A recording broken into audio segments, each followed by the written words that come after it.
All right, now let's talk about sock puppets.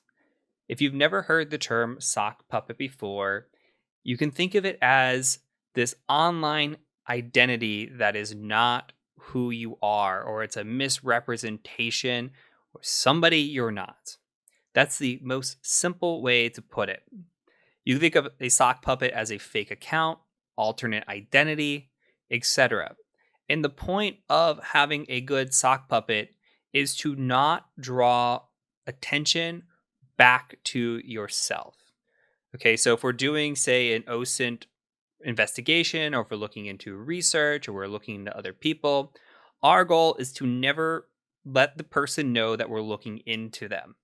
So ideally, we're going to create this fake identity or fake person. And this fake person might have a Twitter account, might have a Gmail address or Proton Mail or something along those lines. They might have a Facebook. And this should never tie back to you, meaning it should never really tie back to your IP address. It should never be used on a device that links to your personal information. It should never be used on a phone that ties to you.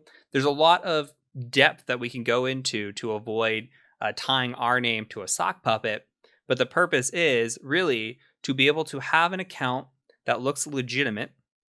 So that means creating content on these accounts, making sure that you don't just create a bunch of fake accounts and then start doing research on somebody. There should be some history to these accounts. We need to make sure that if we have a Twitter, that we're posting on Twitter. If that we're on Facebook, maybe we have some Facebook connections and we post on our wall. We need to make sure that we establish some data to us, and so that we look more legitimate.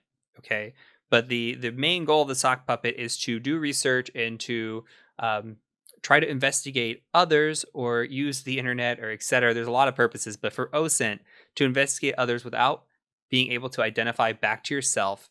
And we're going to use that in this course, at least just as an introduction. I'm going to teach you the methodology and some of the steps that I would take. And then we're not going to go through all those steps because they're incredibly on the paranoia side, but they're good practice, but we're not going to do that for the purpose of this course. I'll introduce them to you. We'll walk through them, but there's no purpose for this course that you're going to need to do those. So this is a brief introduction of what a sock puppet is, why they might be important.